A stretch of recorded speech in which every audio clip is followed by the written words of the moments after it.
But I mean, I'm not trying to play $25 a game for guys swinging their sticks head high. You know what I mean? Yeah, it sounds like it's kind of an S show there a lot.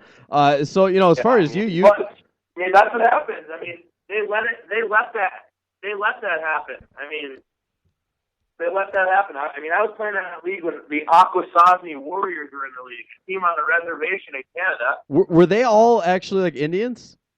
Like there was a couple Indian guys. Like there was a kid running around the ice named Kiakwate Swamp, and What? It's like was like who's the guy in Slapshot? The that he comes out of the ice, he's just like, how? Yeah. Kudulucier? No, I don't know. I forget his name. Yeah, it sounds like that though.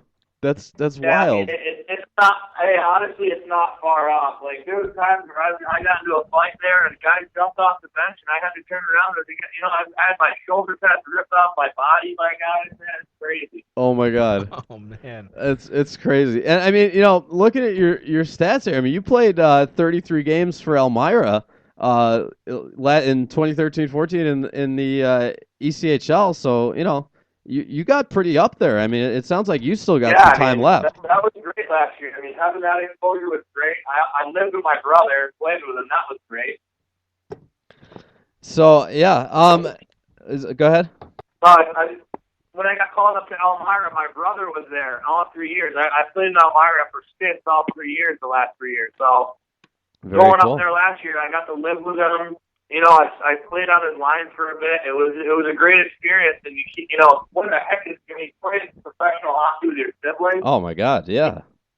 Can't get any better than that. Yeah, that's fantastic. Sounds amazing. I could hang him up right now and be satisfied. That's amazing. All right, so Corey, let's talk about this fighting thing. If there was no fighting in hockey, how would the game be different? If let's say across all professional leagues next season, in September they said we're done. It's now 5 in a game for fighting. I mean, you would see guys taking liberties. I mean, to be completely honest, that's the first thing that comes to my head. That's the argument. Guys wouldn't be afraid putting open ice hits on guys. And that's the reality of it.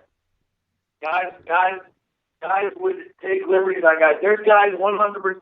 If there was a guy cutting through the middle nowadays and they were still fighting, guys wouldn't make that hit. If fighting was taken out of the game, they would. And that's the thing. I mean, if you took fighting out of the game, liberties would be taken out of guys. You know what I mean? And that's the number one argument that you read about. I mean, you would have guys taking runs at guys. Yeah, go take 2 minutes on. Go take a boarding on him. You're not going to get the shit kicked out of you. Mm-hmm. And now, sorry about this. Oh, that's okay. That's all right. That's all right. And as the other side of the argument, of course, is the safety issue and the fact that concussions and head injuries in general are becoming more of an issue in the game of hockey and in all sports in general. And there's a lot of research that shows that taking punches to the jaw. I mean, it doesn't take a scientist to figure out that it's not good for you. Probably. Right. Hey, you got to be good at what you do. I probably been hitting the jaw once this year. Nice. That's an interesting point. You got to be good at what you do. So obviously, as far as during your fighting, you're trying to avoid taking that big punch. I'm guessing, right? I mean, for me, my fighting style, I like throwing punches, but I like not to get hit in the face too. You know what I mean? Yeah. But I mean, I'm pretty good on my skates as well. I mean, I fall down sometimes, but I mean, I've broken my nose 3 times this year, so I haven't been hitting the jaw, but I've broken my nose. Sure. So I mean, not to say I haven't been hit. I mean, I've gotten stitches a couple of times this year, but you just got to keep your chin sucked in, and just do your thing, man. Like a lot of guys just think too much. I'm just trying to grab and throw, Sure. So it sounds like, I don't want to go out on a limb, but do you enjoy it sometimes? Oh, I mean, it's definitely one of the things you can't even explain it. I mean, it has its ups and downs. Don't get me wrong. I mean, especially this year, it's been a long year. It takes a special somebody to drop the gloves. I mean, yeah. it really does. I mean, especially this year. I mean,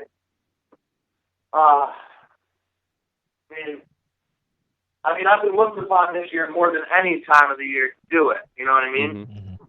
And not a lot of guys are willing to do it. So, but let me tell you something right now. When I drop the glove, and there's 4,000 or 5,000 people standing up going nuts. Mm-hmm. That's a feeling it's an unbelievable feeling. I couldn't even explain it. It's a rush, right? It is the biggest adrenaline rush. I mean, ever since the first time I did it. I mean, I was being a fighter in junior band.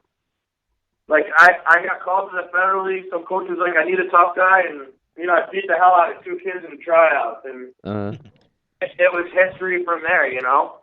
And it seems like that's the thing that if it is going to stay in the game is what's keeping it in is the fans. The fans love it.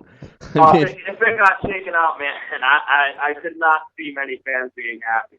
Yeah. Well, what's better in a fight? To fight in front of a home crowd and beat someone, or to fight in front of a away crowd and just take down their tough guy? Good question. I mean, any day of the week, I'm trying to fight someone at home and get our crowd fired up. All right. You know, it's great to beat someone up in front of their crowd, but they're still getting a standing ovation even if they get their ass kicked. Right. Yeah. Right. Yeah.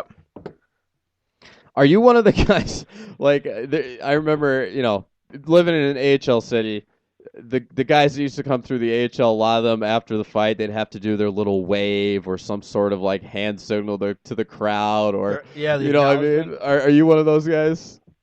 I mean, there's the belt. Mm-hmm. There's a time and a place.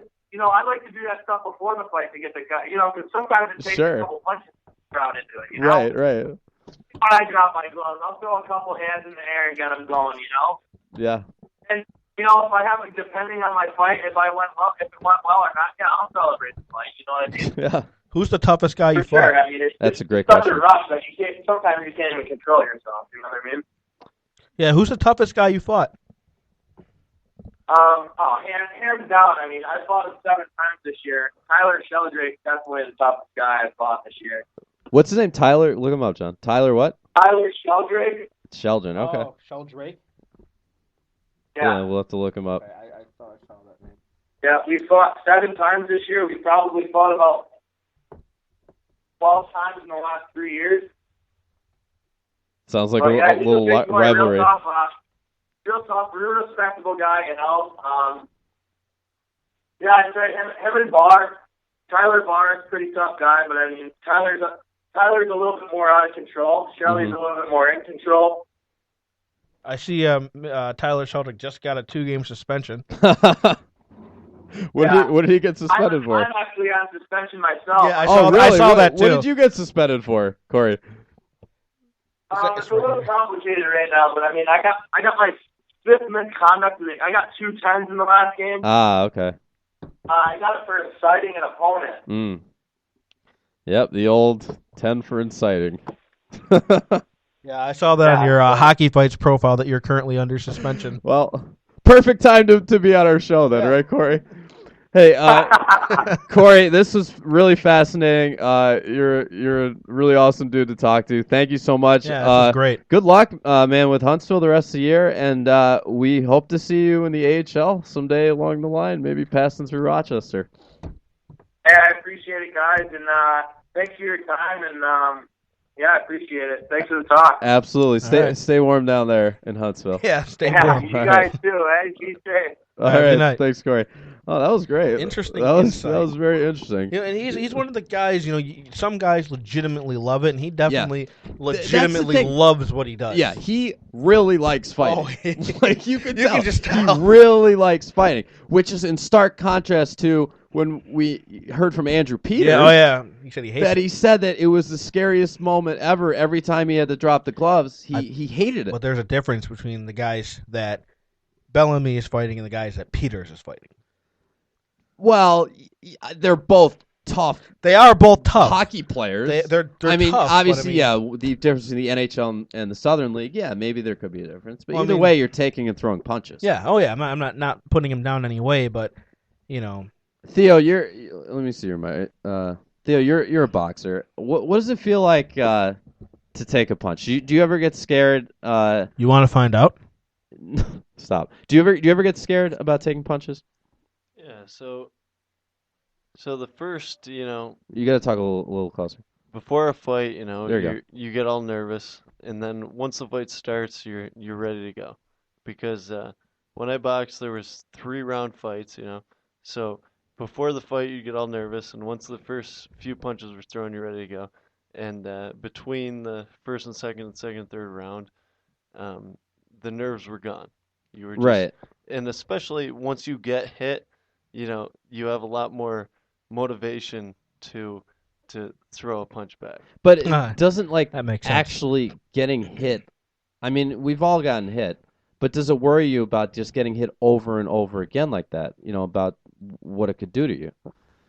No, I mean, if your job, especially boxing or the National Hockey League, if your job as an enforcer is to fight, then there's definitely the nerves before you throw it on. But once it starts going, you just try to make the best of it. Yeah.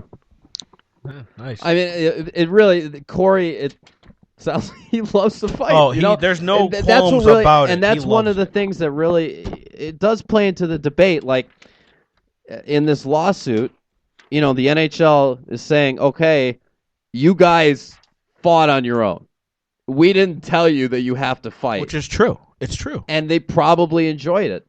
Well, one thing I look at though is I watched the special on Derek Bugard. Yeah. That they had, and they That's one of interviewed the guys Todd that died, Fedoruk. right? Yep. And basically, he loved fighting up until he fought Bugard, who God. broke his face. Oh my God. And then after that, he stopped liking it. And I think it's one of those things where you're gonna like something until it. One thing, and has a Fedoruk negative was older consequence. too. I mean, he was he was close to 40 by the time. Right. I mean, I think it's one of those things where you'll like something until it becomes negative, and it's pretty negative getting your face broken. Right, and that's the thing is, over time, I mean, if you're taking punches, not George Peros, one of the Blackhawks fighter, who was the name will come to me, but he died at age 45. Oh, Wade Belak? No. Famous Blackhawks fighter. If anyone knows it, say it on the chat or on Facebook. But very famous Blackhawks fighter died at age 45, and from what? They said that the head trauma because I know had something to do with it. Belak committed suicide. Bugard right? overdosed, and they contribute to that. Also, I can't think of the name. Probably the same one you're trying to think of. But that was sad. I mean, that was all in one. That was all in right, and that's the thing is, you wonder oh, these kids love it when they're in their 20s, but then when you're in your 40s, it catches up, and I think it. Bob Probert. Probert, one of the most famous fighters. Well, he died at 45. But Bob Probert, I believe, didn't he die of a heart attack though? I don't think he died from the fight. I think he had a heart attack. Yeah, you're right. He did. So it had nothing to do with that. But still. No, I thought I read something that. No. They found researchers from Boston University. I guess they studied his body, right? Yeah. And they found evidence of chronic traumatic encephalopathy. Whatever that word is.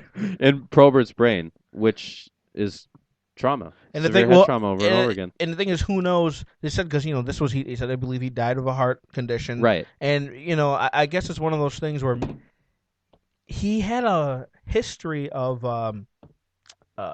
drug use as well as a criminal history, and maybe that had something to do. Even in his later life, he still was getting arrested. Yeah. Maybe that had something to do with it.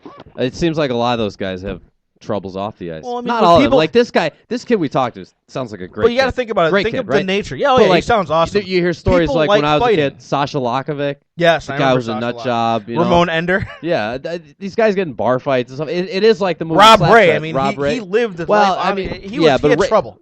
But now he's an announcer. He seems like a pretty clean cut guy. Well, wasn't a few years ago that he got arrested again? Rob Ray? Yeah, I don't think so. Barnaby got arrested. That was for DWI. But I mean, yeah, he was a fighter. Barnaby was a good fighter. He fought more with his words. He fought a lot with his words. Oh my God, we got to call Dominic. real quick. We do, and the Warrior. Oh, should we talk to the Warrior? The Warrior's going on the